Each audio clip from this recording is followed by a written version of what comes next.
7. มาร์ติน ลูเทอร์ บุรุษผู้เหมาะสมกับเวลา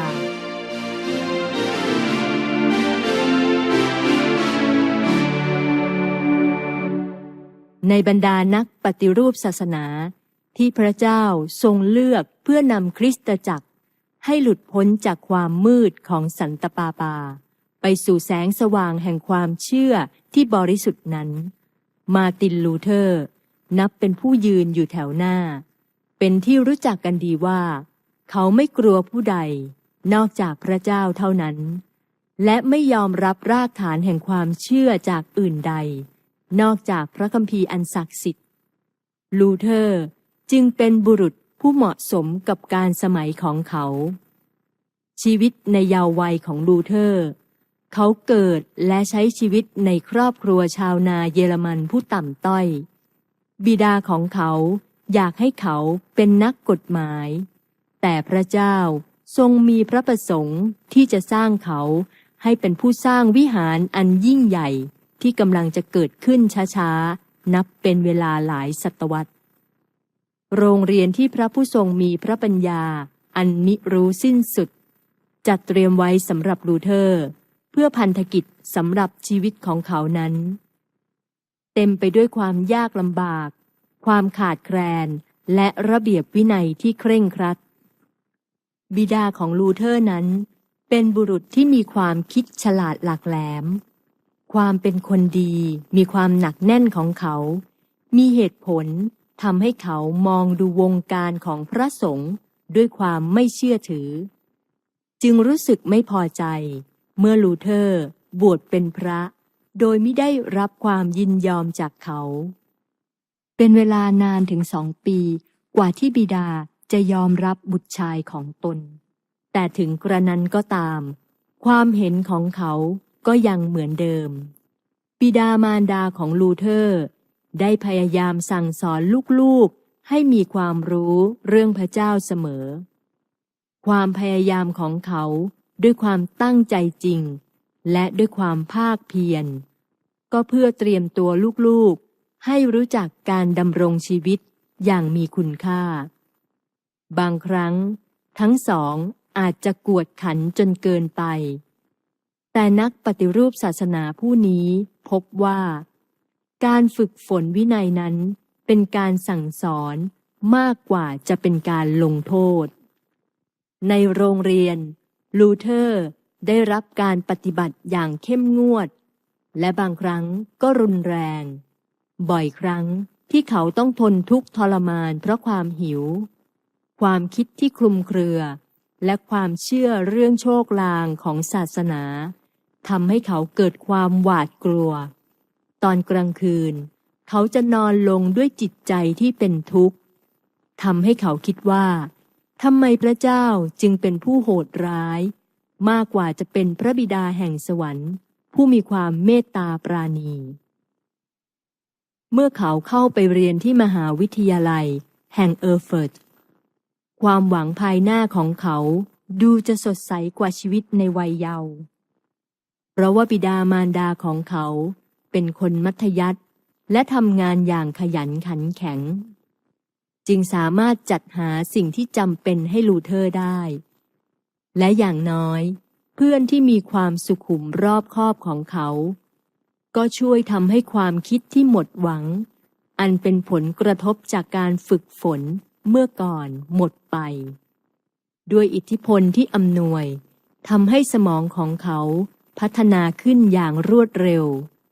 การใช้สติปัญญาอย่างมีประโยชน์นี้ทำให้เขามีตำแหน่งที่ก้าวหน้ายิ่งกว่าเพื่อนๆลูเทอร์ไม่เคยละเลยการเริ่มต้นแต่ละวันด้วยการอธิษฐานหัวใจของเขาได้แต่เฝ้าอ้อนวอนขอการทรงนำเขาพูดเสมอว่าการอธิษฐานที่ดีเท่ากับเป็นการเรียนดีไปแล้วครึ่งหนึ่งวันหนึ่งในหอสมุดของมหาวิทยาลัยเขาได้พบพระคัมภีร์ภาษาลาตินเล่มหนึ่งเป็นหนังสือที่เขาไม่เคยเห็นมาก่อนเขาเคยได้ยินบางส่วนของพระกิตติคุณและจดหมายฝากของอัครทูตที่เขาคิดว่าเป็นพระคัมภีร์ที่สมบูรณ์แบบ คราวนี้เป็นครั้งแรกที่เขาได้เห็นพระวจนะของพระเจ้าทั้งเล่มเขาเปิดพระวจนะอันศักดิ์สิทธิ์อ่านพระธรรมแห่งชีวิตด้วยความเกรงขามและประหลาดใจเขาหยุดอ่านครู่หนึ่งและกล่าวว่าโอ้หากพระเจ้าจะทรงประทานหนังสือเล่มนี้ให้แก่เขาทูตสวรรค์ได้อยู่เคียงข้างลูเทอร์แสงสว่างแห่งพระผู้เป็นเจ้าได้เปิดเผยขุมทรัพย์แห่งความจริงแก่ความเข้าใจของเขาความรู้สึกผิดลึกๆในสภาพของคนบาปเกิดขึ้นกับเขาอย่างที่ไม่เคยเป็นมาก่อนสันติสุขกับพระเจ้าความปรารถนาที่จะแสวงหาสันติสุขกับพระผู้เป็นเจ้านำเขาให้อุทิศตัวเองใช้ชีวิตเป็นนักบวชที่นี่เขาถูกบังคับให้ทำงานที่น่าเบื่อและต้องออกเที่ยวไปบิณฑบาตตามบ้านเรือนเขายอมอดทนต่อการถ่อมตนนี้ด้วยเชื่อว่าเป็นสิ่งที่จำเป็นเพราะความบาปทั้งหลายของตนลูเทอร์ชอบศึกษาพระวจนะของพระเจ้าเป็นอย่างมากอดตาหลับขับตานอนแม้ในเวลารับประทานอาหาร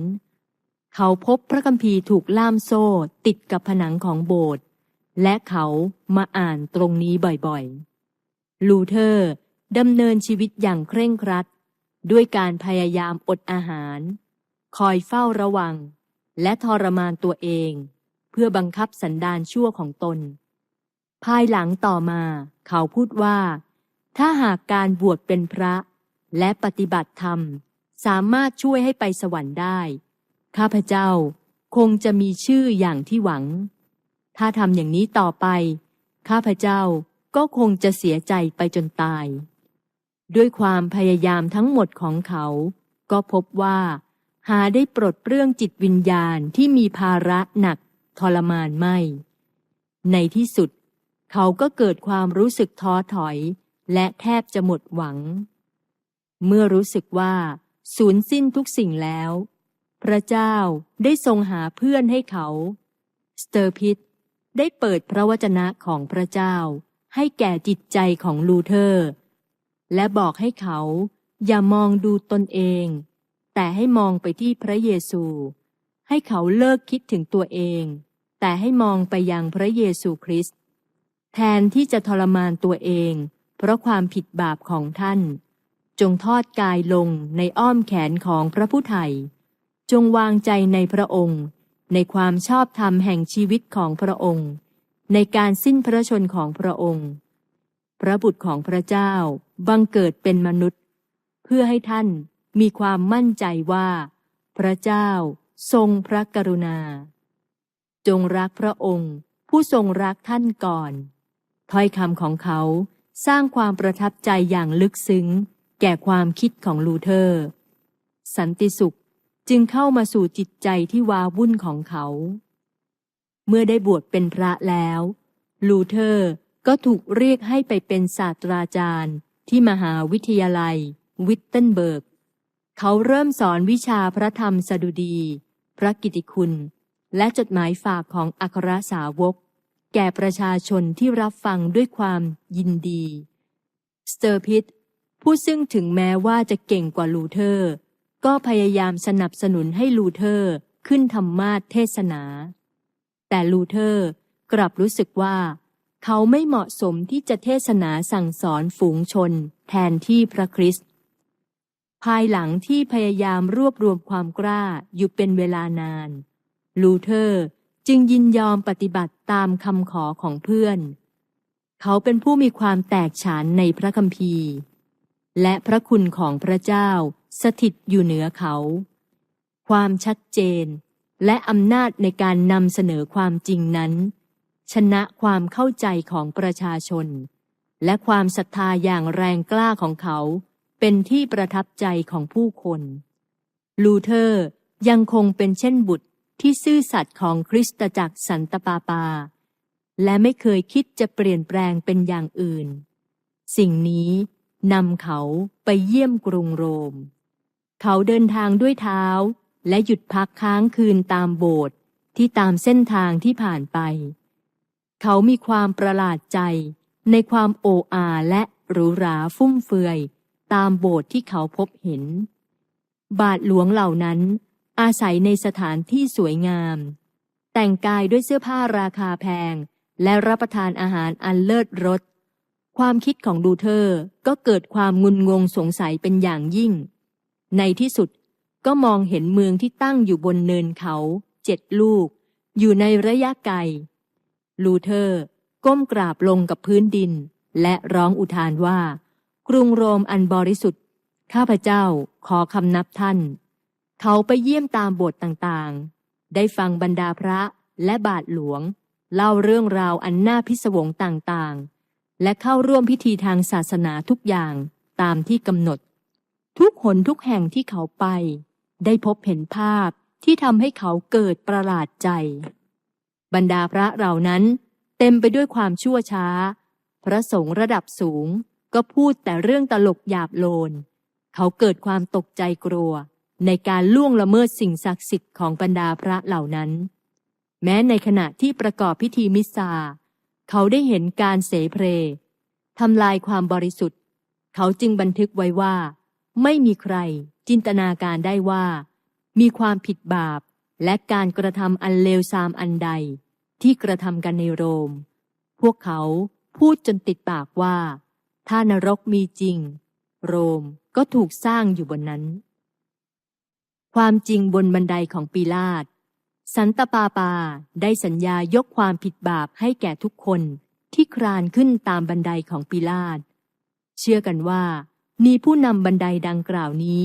จากกรุงเยรูซาเล็มมาไว้ที่กรุงโรมอย่างน่าอัศจรรย์วันหนึ่งขณะที่ลูเทอร์ปีนขึ้นบันไดนี้ดูเหมือนว่ามีเสียงหนึ่งพูดกับเขาราวกับเสียงฟ้าร้องว่าคนชอบธรรมจะมีชีวิตอยู่ได้โดยความเชื่อโรมบทที่1 ข้อ 17เขากระโดดลุกยืนขึ้นด้วยความละอายใจและหวาดกลัวนับตั้งแต่นั้นมาเขาเข้าใจอย่างชัดเจนยิ่งขึ้นกว่าเดิมถึงความเข้าใจผิดที่เชื่อในการกระทำของมนุษย์เพื่อให้ได้ความรอดเขาบ่ายหน้าออกไปจากกรุงโรมนับจากนั้นเป็นต้นมาการแยกตัวออกมาก็เริ่มก่อตัวขึ้นจนในที่สุด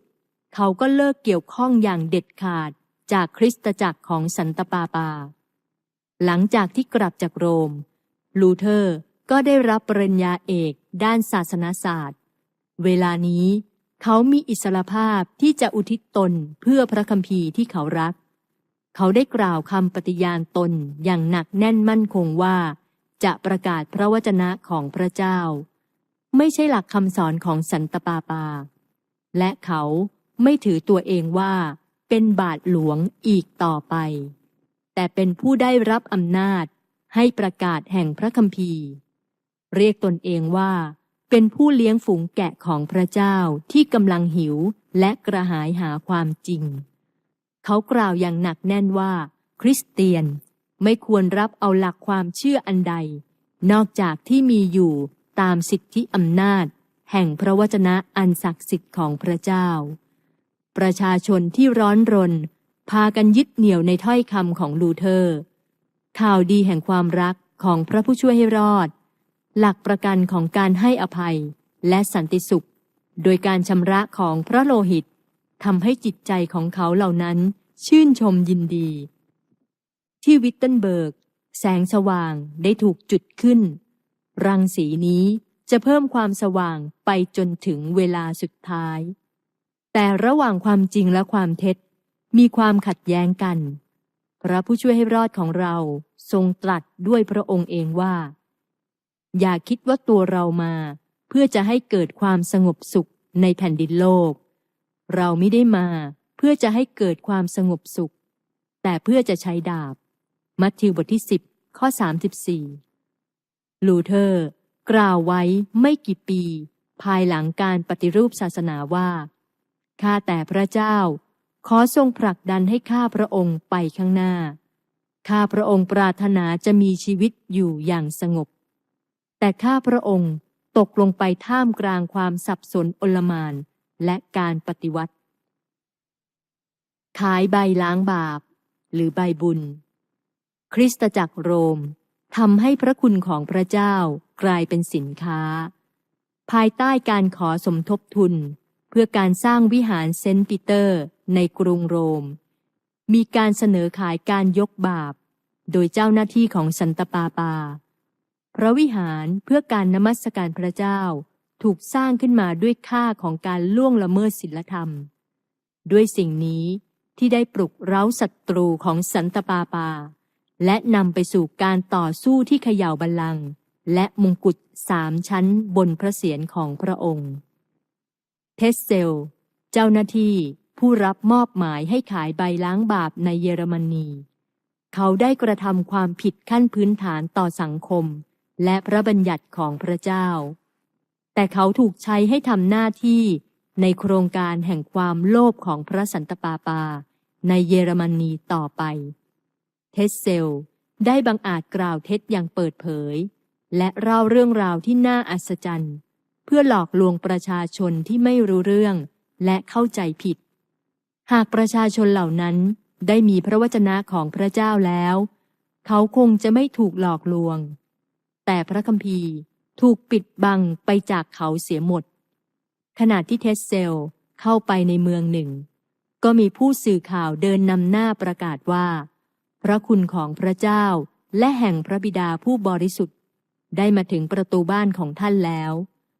ประชาชนพากันต้อนรับพวกคนหลอกลวงที่กล่าวหมิ่นประมาทพระเจ้าเหล่านี้ราวกับว่าพวกเขาเป็นพระเจ้าเสียเองเทสเซลขึ้นพูดบนธรรมาสน์ในโบสถ์กล่าวยกย่องเชิดชูใบล้างบาปว่าเป็นของประทานอันมีค่าที่สุดของพระเจ้าเขาประกาศว่าผลประโยชน์ของใบประกาศรับรองการยกโทษของเขานั้น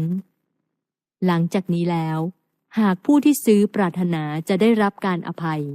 เขาก็จะได้รับตามนั้นและเขาไม่จำเป็นต้องกลับใจอีกเขาให้ความมั่นใจแก่ผู้ฟังว่าใบล้างบาปของเขามีอำนาจช่วยแก่คนที่ตายแล้วให้รอดได้ทันทีที่เงินหล่นลงไปถึงหีบเงินของเขาวิญญาณที่ได้รับการจ่ายค่าไถ่ให้แล้วก็จะหลุดพ้นจากแดนชำระและมุ่งหน้าไปยังสวรรค์ทันทีทั้งเงินและทองจึงหลั่งไหลลงสู่คลังของเทสเซลความรอดที่ได้มาด้วยการซื้อด้วยเงินนั้นได้มาง่ายดายยิ่งกว่าการที่ต้องกลับใจใหม่ความเชื่อและความเพียรพยายามที่จะต่อสู้และเอาชนะความผิดบาปดูภาคผนวกลูเทอร์รู้สึกขยักขยงเป็นอย่างยิ่งมีสมาชิกในโบสถ์ของเขาก็ได้ซื้อใบรับรองการยกโทษนี้ด้วยต่อมา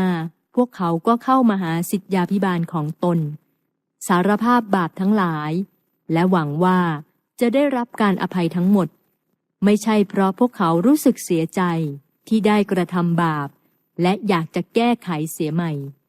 แต่ตั้งอยู่บนพื้นฐานของการทำตามใจตนเองลูเทอร์ปฏิเสธและตักเตือนพวกเขาว่านอกจากทุกคนจะกลับใจและเปลี่ยนแปลงใหม่พวกเขาก็จะต้องพินาศเพราะความบาปของตนพวกเขาจึงพากันไปหาเทสเซลและต่อว่าเทสเซลจึงถูกปฏิเสธใบรับรองของเขาและบางคนกล้าขอเงินคืนพระรูปนี้รู้สึกโกรธเคืองมาก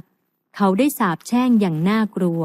ทำให้เกิดการจุดไฟให้สว่างใน4 แยกกลางที่สาธารณะและประกาศว่าเขาได้รับคำสั่งจากสันตะปาปาให้เผาคนนอกศาสนาทุกคนที่บังอาจขัดขวางการซื้อใบล้างบาปของเขาลูเทอร์เริ่มงานเสียงของลูเทอร์ได้ยินจากธรรมาสน์ด้วยการตักเตือนอย่างจริงจังเขาให้ประชาชนได้เห็นลักษณะของการบาปที่น่ารังเกียจและสอนว่าเป็นไปไม่ได้ที่มนุษย์จะลดความผิดนั้นด้วยการกระทำของตนเองหรือหลีกพ้นจากการถูกลงโทษไม่มีสิ่งอื่นใดนอกจากการกลับใจใหม่ต่อพระเจ้าและเชื่อในพระคริสต์จึงจะสามารถช่วยคนบาปให้รอดได้พระคุณของพระคริสต์ไม่สามารถซื้อได้ เป็นของประทานที่ให้เปล่าๆลูเทอร์แนะนำประชาชนไม่ให้ซื้อใบล้างบาป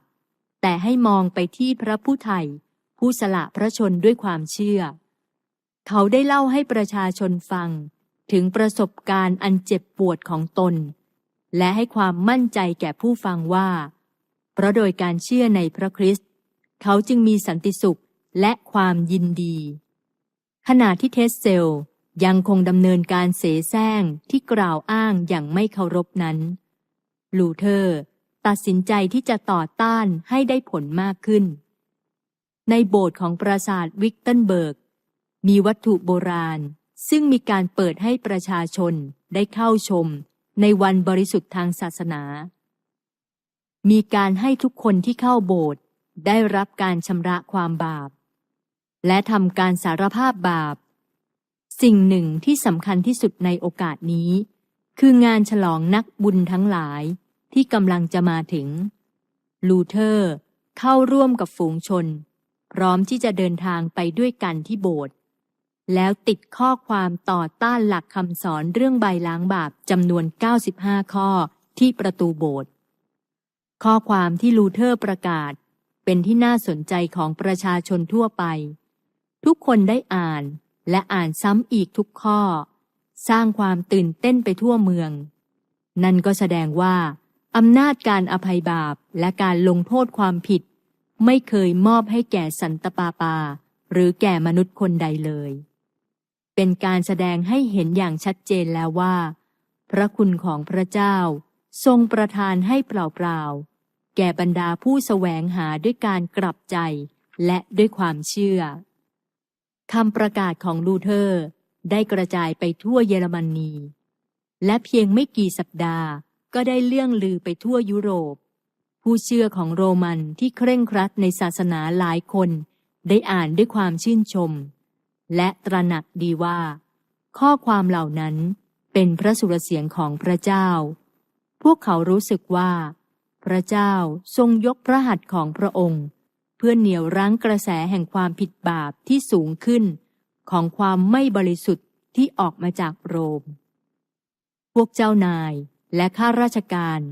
ต่างพากันแอบชื่นชมอย่างเงียบๆที่มีการตรวจสอบผู้ที่อวดอ้างอำนาจผู้นี้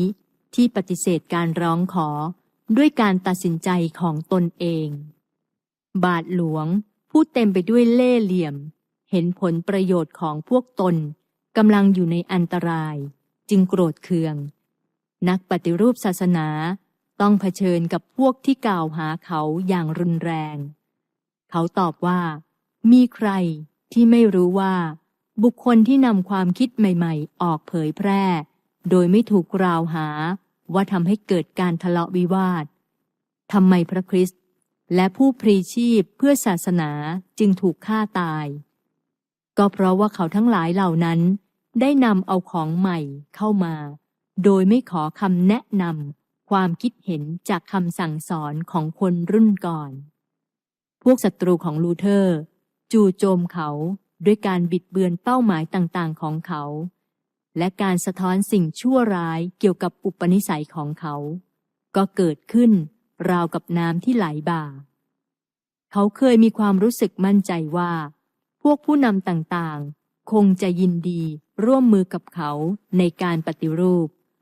เขาคาดการล่วงหน้าไว้ว่าวันอันสดใสกำลังจะเริ่มเกิดขึ้นกับคริสตจักรแล้วแต่แล้วถ้อยคำที่น่าจะกล่าวสนับสนุนกลับกลายเป็นคำตำหนิติเตียนผู้มีอำนาจทั้งทางด้านศาสนาและรัฐบาลได้ประจักษ์ในเวลาต่อมาว่าการยอมรับความจริงนี้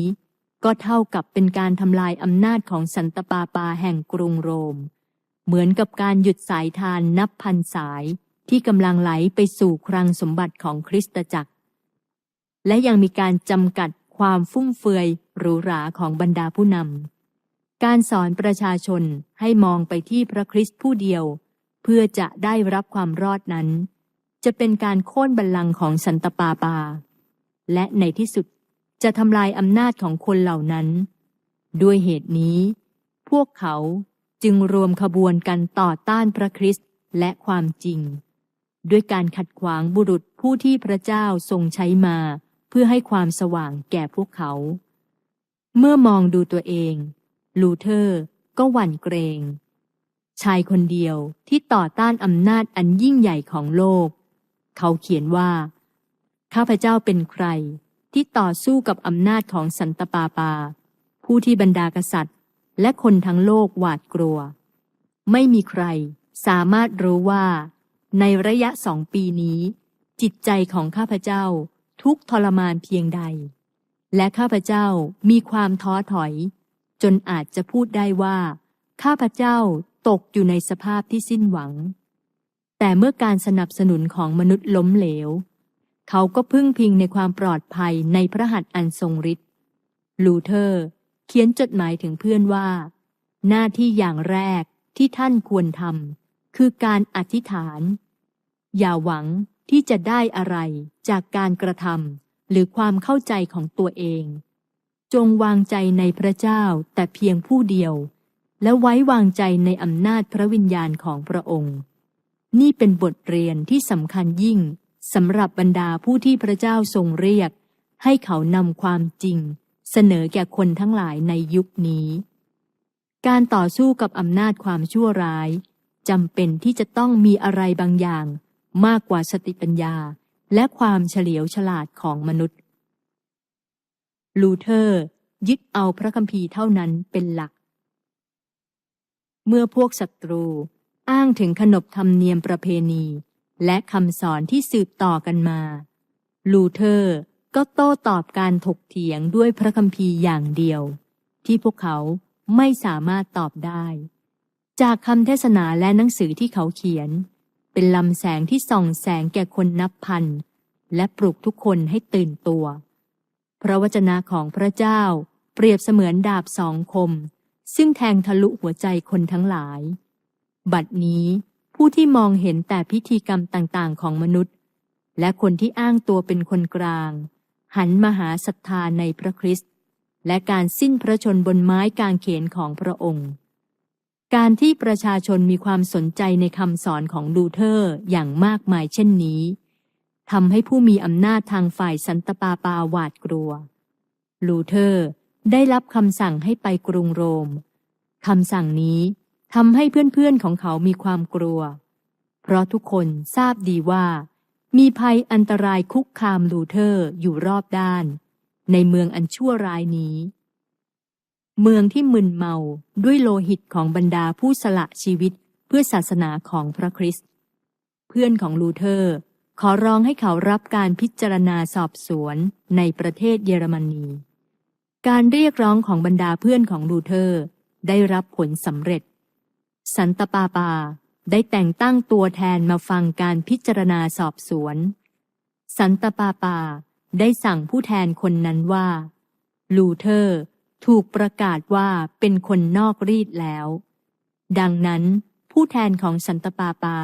จึงได้รับคำสั่งให้จัดการบังคับลูเทอร์หยุดประกาศหลักคำสอนของเขาอย่างเด็ดขาดโดยไม่รอช้าตัวแทนของสันตะปาปาได้รับอำนาจให้ประกาศว่าลูเทอร์ไม่ได้อยู่ในความคุ้มครองของกฎหมายทั่วประเทศเยอรมนีให้เนรเทศและสาปแช่งให้ขับไล่บรรดาคนที่เกี่ยวข้องกับเขาออกจากศาสนาเสียผู้ใดที่ละเลยไม่ยอมจับตัวลูเทอร์และพรรคพวกของเขาและนำตัวไปมอบให้แก่ผู้มีความพยาบาทแห่งโรมไม่ว่าจะเป็นพระผู้มีสมณศักดิ์หรือผู้นำบ้านเมืองก็ให้ไล่ทุกคนออกจากศาสนาด้วยยกเว้นจักรพรรดิจากเอกสารนี้ทำให้เห็นอย่างชัดเจนว่าไม่ใช่วิธีการของคริสเตียนหรือการพิจารณาพิพากษาโดยทั่วไปทั้งนี้เพราะลูเทอร์ยังไม่มีโอกาสอธิบายหรือพูดเพื่อปกป้องตนเองเลยแต่เขาก็กลับถูกประกาศว่าเป็นคนนอกรีดไปเสียแล้วและในวันเดียวกันก็ถูกขู่เข็นถูกกล่าวร้ายถูกตัดสินลงโทษและถูกประณามขณะที่ลูเทอร์ต้องการคำแนะนำและคำปรึกษาหารือจากเพื่อนพระเจ้าทรงส่งเมลเลงทอน ไปที่วิตเทนเบิร์ก โดยที่เมลแลงทอนเป็นคนสุขุมรอบคอบและบริสุทธิ์ชอบธรรม คนทั้งหลายจึงยกย่องนับถือเขา ในไม่ช้าเมลแลงทอนได้กลายเป็นเพื่อนที่ไว้วางใจที่สุด ด้วยความอ่อนโยน ความระมัดระวังและความละเอียดอ่อนของเขาเป็นสิ่งหนุนใจและเพิ่มกำลังแก่ลูเทอร์มากยิ่งขึ้น ออกซ์เบิร์กได้ถูกกำหนดให้เป็นสถานที่พิจารณาตรวจสอบและนักปฏิรูปต้องเดินทางด้วยเท้าไปที่นั่นบรรดาเพื่อนของเขากลัวว่าเขาจะถูกลอบฆ่าในระหว่างทางจึงขอร้องไม่ให้ลูเทอร์เสี่ยงภัยเดินทางไปในครั้งนี้แต่ลูเทอร์กล่าวว่าข้าพเจ้าเป็นเหมือนผู้เผยพระวจนะเยเรมีบุรุษผู้ต่อสู้ดิ้นรนและโต้แย้งยิ่งพวกเขาขู่ข้าพเจ้ามากเท่าไหร่ข้าพเจ้าก็ยิ่งมีความชื่นชมยินดีมากเท่านั้นพวกเขาได้ทำลายเกียรติยศและชื่อเสียงของข้าพเจ้าแล้วแต่พวกเขาไม่สามารถทำลายจิตวิญญาณของข้าพเจ้าได้ผู้ที่ปรารถนาจะประกาศพระวจนะของพระคริสต์ให้แก่มนุษย์โลกต้องพร้อมที่จะเผชิญกับความตายเสมอผู้แทนของสันตะปาปามีความพึงพอใจเป็นอย่างยิ่งเมื่อได้ทราบข่าวว่าลูเทอร์ได้เดินทางไปถึงเมืองออกซ์เบิร์กบัดนี้คนนอกรีดผู้ก่อเรื่องยุ่งยากที่คนทั่วโลกให้ความสนใจดูเหมือนจะตกอยู่ภายใต้อำนาจของสันตะปาปาเสียแล้วเขาจึงหนีไม่ได้คณะผู้แทนตั้งใจว่าจะบังคับให้ลูเทอร์เพิกถอนสิ่งที่เคยสั่งสอนเสียหรือหากเขาทำเรื่องนี้ไม่สำเร็จเขาจะนำลูเทอร์ไปที่กรุงโรมให้รับโทษเช่นเดียวกับเจอโรมและฮัสเพราะฉะนั้นจึงใช้ให้พรรคพวกของผู้แทนเกลี้ยกล่อมลูเทอร์ให้ไปพบเขาโดยไม่มีการรับรองความปลอดภัยให้เชื่อในความปราณีของเขาแต่ลูเทอร์ปฏิเสธที่จะทำตามเขาจะไม่ยอมไปพบทูตของสันตะปาปาเป็นอันขาดจนกว่าจะได้รับเอกสารที่แสดงว่าจักรพรรดิจะคุ้มครองเขาให้ได้รับความปลอดภัยนี่เป็นอุบายผู้แทนของสันตะปาปาจึงวางแผนที่จะเอาชนะลูเทอร์โดยแสดงความสุภาพอ่อนโยนต่อเขาพยายามแสดงความเป็นมิตรต่อลูเทอร์แต่เขาต้องยอมอยู่ภายใต้อำนาจของคริสตจักร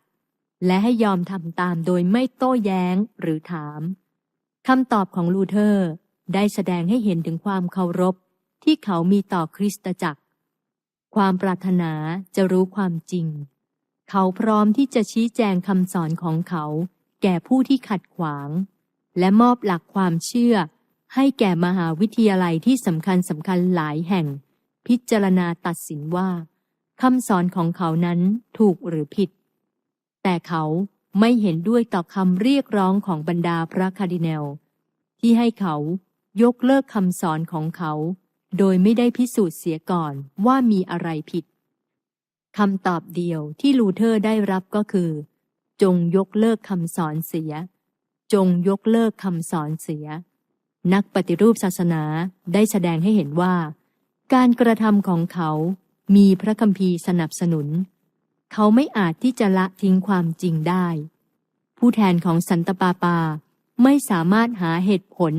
มากล่าวโต้แย้งลูเทอร์ได้จึงพูดติเตียนเยาะเย้ยถากถางและพูดหว่านล้อมลูเทอร์ด้วยการอ้างอิงขนบธรรมเนียมประเพณีที่ประพฤติสืบต่อกันมาและถ้อยคำของสันตะปาปาจนลูเทอร์ไม่มีโอกาสที่จะพูดในที่สุดลูเทอร์จึงขออนุญาตให้เขาโต้ตอบเป็นข้อเขียนแทนคำพูดอย่างไม่ค่อยจะเต็มใจนักในจดหมายที่เขียนถึงเพื่อนคนหนึ่งเขาเขียนว่าข้อความอะไรที่เขียนลงเป็นลายลักษณ์อักษรอาจจะถูกนำไปให้ผู้อื่นพิจารณาประการที่2คนเขียนมีโอกาสดีที่จะทำให้เกิดความหวาดกลัวถ้าไม่เกิดกับความสำนึกผิดชอบกับความหยิ่งจองหอง และถ้อยคำข่มขู่อันไม่เป็นสาระ หรืออีกในหนึ่งเขาก็จะมีอำนาจเหนือคนอื่นโดยการใช้ภาษาแสดงอำนาจเหนือผู้อื่นของเขาในการไต่สวนครั้งต่อมาลูเทอร์ได้นำเสนอความคิดเห็นของเขาอย่างชัดเจนรวบรัดและมีเหตุมีผลสนับสนุนด้วยพระคัมภีร์ภายหลังที่ได้อ่านเอกสารนี้ด้วยเสียงดังแล้วเขาก็นำเอกสารเสนอต่อคาร์ดินัลผู้แสดงอาการเหยียดหยามไม่ยอมพิจารณาเอกสารนั้นประกาศว่าเป็นเพียงข้อความที่ไร้สาระ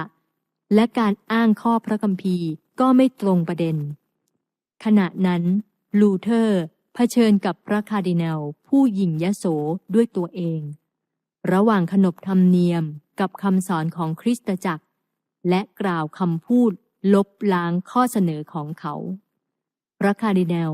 ไม่สามารถควบคุมตนเองได้และร้องขึ้นมาด้วยความโกรธจงถอนคำพูดเสียมิฉะนั้นเราจะส่งเจ้าไปกรุงโรมและในที่สุดท่านผู้นั้นก็ประกาศด้วยน้ำเสียงที่โกรธเคืองและด้วยอำนาจว่า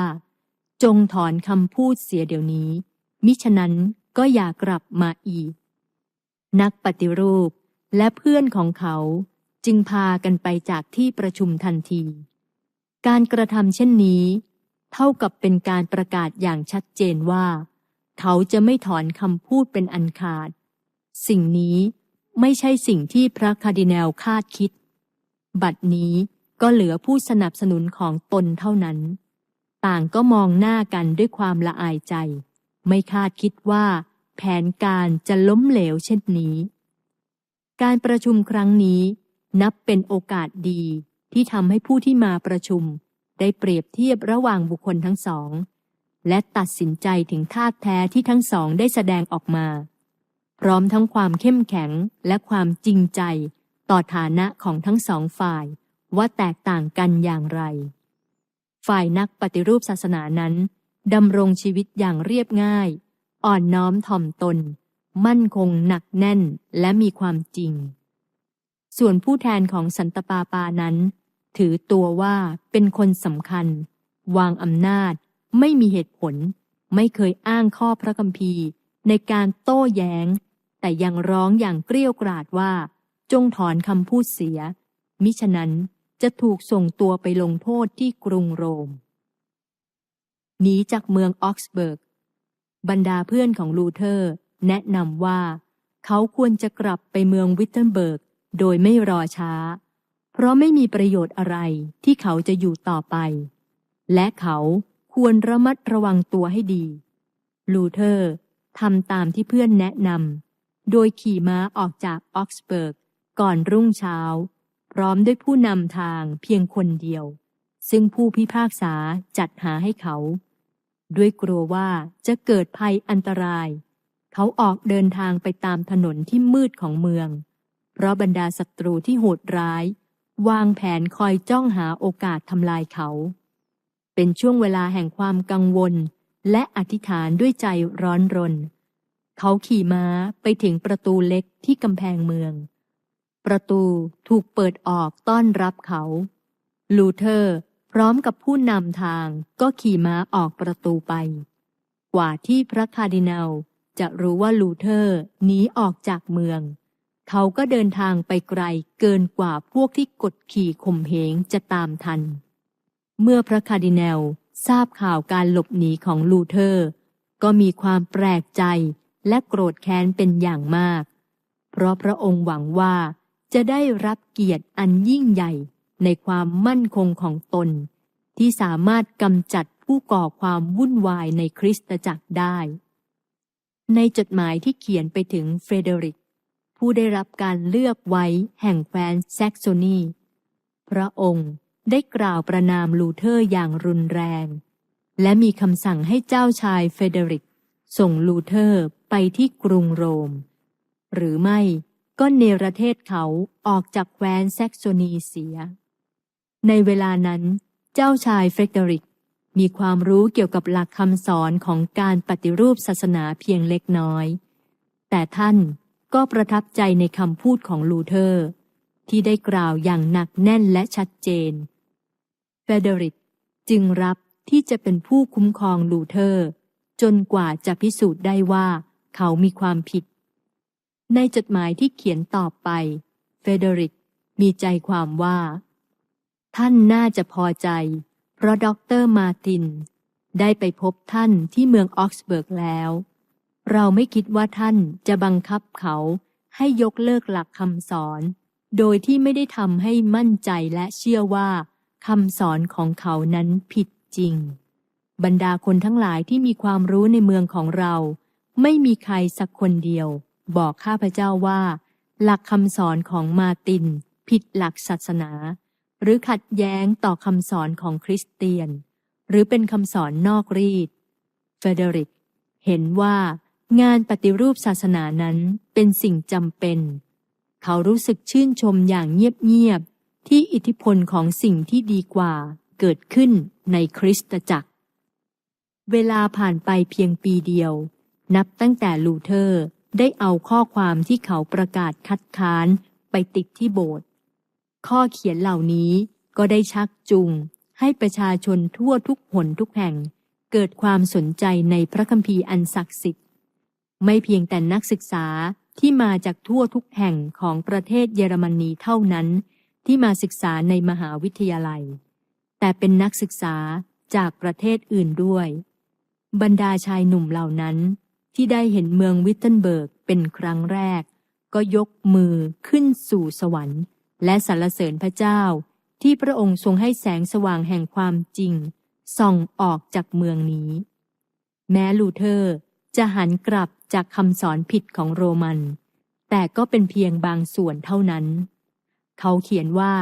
ข้าพเจ้ากำลังอ่านหลักคำสอนของสันตะปาปาและไม่ทราบว่าองค์สันตะปาปาเป็นปฏิปักษ์ของพระคริสต์หรือว่าเป็นสาวกที่ต่อต้านเพราะหลักคำสอนเหล่านั้นได้กล่าวถึงพระคริสต์และการสิ้นพระชนม์บนไม้กางเขนของพระองค์คลาดเคลื่อนจากความเป็นจริงยิ่งนานวันทางกรุงโรมและศัตรูของลูเทอร์ที่ครั่งไคร้ในศาสนา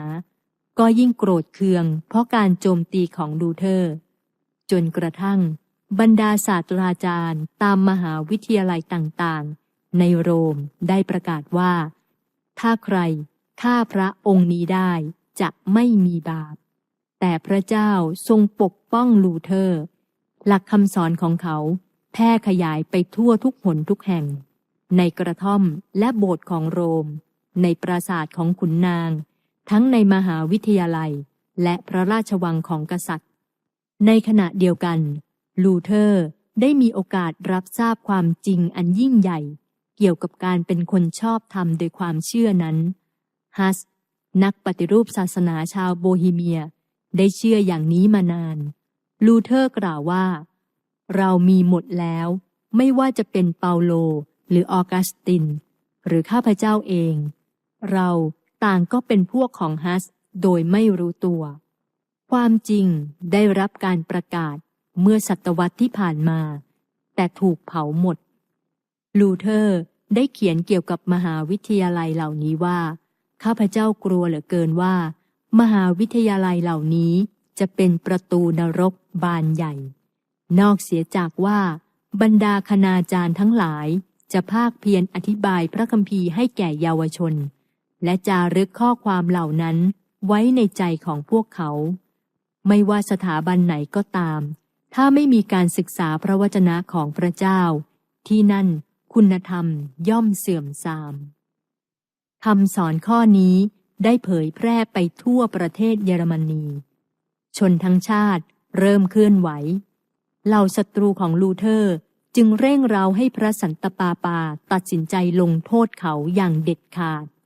จึงมีการออกกฎประณามหลักคำสอนของลูเทอร์ทันทีว่าหากเขา